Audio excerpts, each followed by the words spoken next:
Good morning viewers, myself doctor Pranata Saini.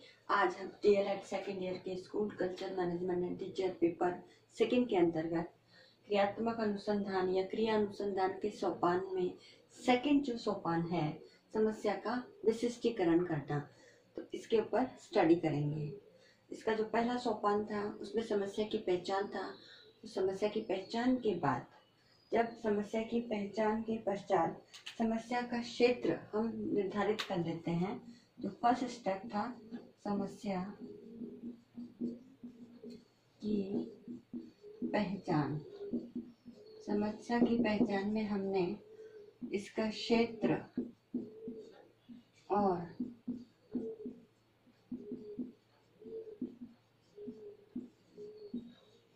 समस्या का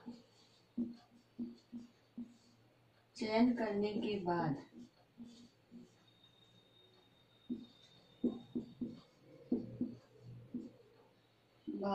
हम समस्या का विशिष्टीकरण करते हैं।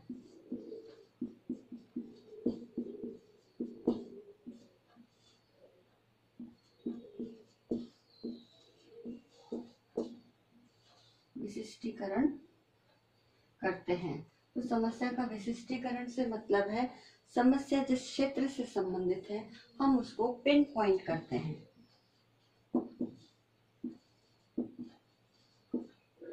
तो पिन पॉइंट करते हैं। अब पिन पॉइंट करने के लिए उस समस्या को सबसे पहले उसके भाषा की दृष्टि से उसके अंतर्गत जो भी पद आते हैं, है ना, जैसे हम कोई भी समस्या लेते हैं कि विद्यार्थी गृह कार्य नहीं करके लाते, या विद्यालय में अनुशासनहीनता करते हैं, या फिर बालक लास्ट पीरियड में स्कूल से ही एग्जिट हो जाते हैं या पलायन कर जाते हैं। तो ये सारी जो समस्याएं हैं, इस समस्या का अब हम विशिष्टीकरण करते हैं। तो विशिष्टीकरण का इसके अंतर्गत यही तात्पर्य है कि समस्या के विभिन्न, विशिष्टीकरण से मतलब है समस्या का विशिष्टीकरण।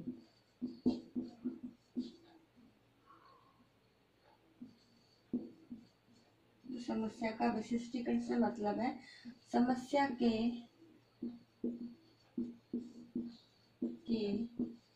विभिन्न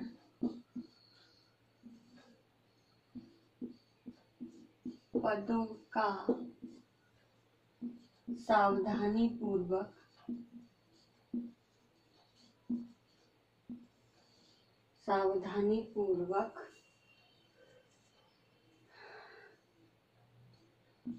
भाषाई दृष्टि से या भाषाई दृष्टि से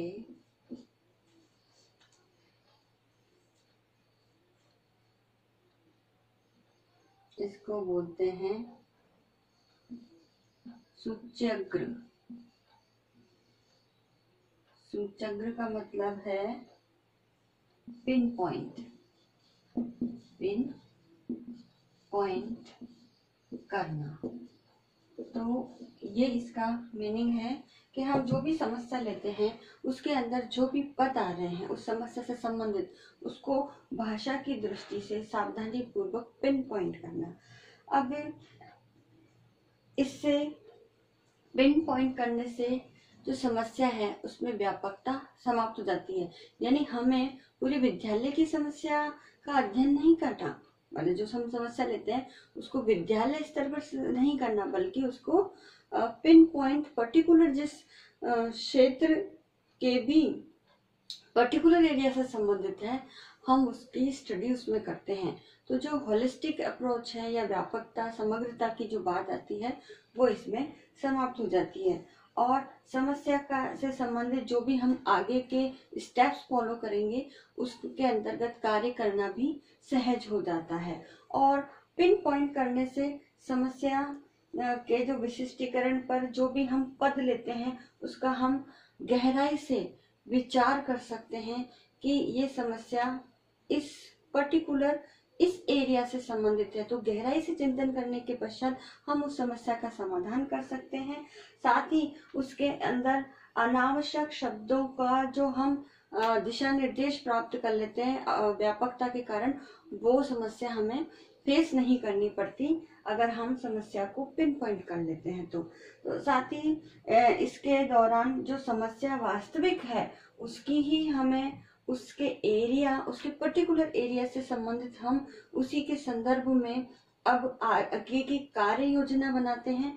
साथ ही इसके अंतर्गत अब जो भी है समस्या के संबंध में जो भी कारण है हमें उसके लिए भी दिशा निर्देश प्राप्त होते हैं। साथ ही जो परिकल्पनाएं हमें बनानी है उस परिकल्पनाओं के लिए भी एक स्पष्ट दिशा, एक फोकस हमें दिखाई देता है जो उस समस्या का समाधान ढूंढने में हमारी सहायता करता है। तो समस्या का पिन पॉइंट होना आवश्यक है। सपोज कीजिए इसके अंदर हम एक समस्या ले लेते हैं कि विद्यार्थी गृह कार्य नहीं करके लाते। अब ये तो गृह कार्य तो पूरे विद्यालय स्तर की समस्या हो गई क्योंकि सभी क्लासेस में ये समस्या पाई जाती है, लेकिन हम इसको पिन पॉइंट करने के लिए कि कक्षा 9th के स्टूडेंट या कक्षा 6 के स्टूडेंट सामाजिक विज्ञान विषय में गृह कार्य नहीं करके लाते हैं, तो ये हमारी समस्या हो गई। और इस समस्या को हमने कक्षा 6 के पर्टिकुलर सब्जेक्ट यानी सोशल साइंस सब्जेक्ट से जोड़ दिया है या फिर अन्य किसी सब्जेक्ट से जोड़ दिया जाता है। तो ये हमें समस्या के पिन पॉइंट हो गए और इसके अंतर्गत जो विशिष्ट पद आए वो पद क्लास 6 है, सोशल साइंस सब्जेक्ट है और उसके अंतर्गत गृह कार्य नहीं करके लाना। तो ये हमारे विशिष्ट पद बनते हैं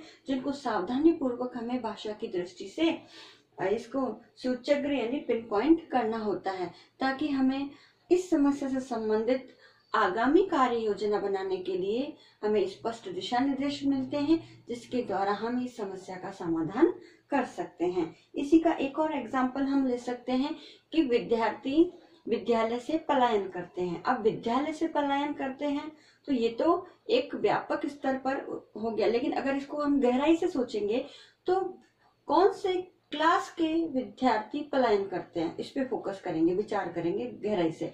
तो क्लास 7th के विद्यार्थी विद्यालय से पलायन कर जाते हैं।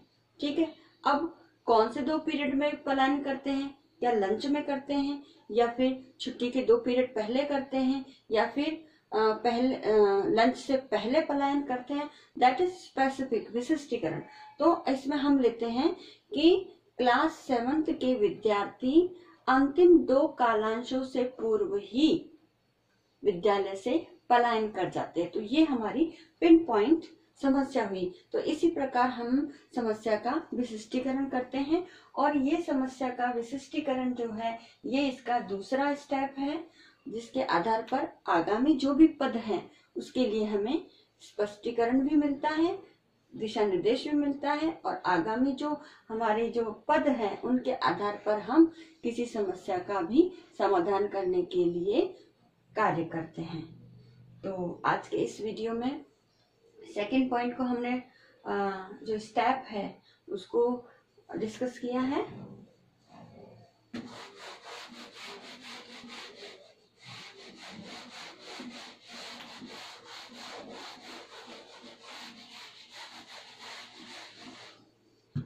अब आज का जो असाइनमेंट है आपका,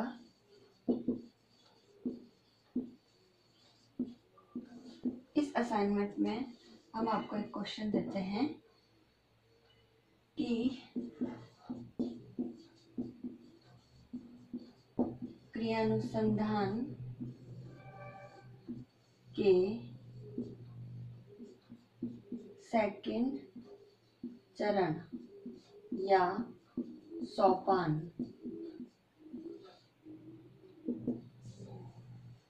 समस्या का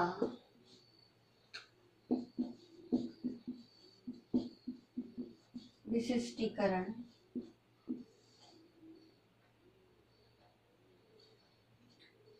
को उदाहरण द्वारा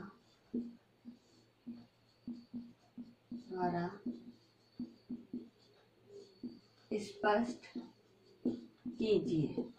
तो ये आपका आज का असाइनमेंट है जो आपको नोटबुक में करना है।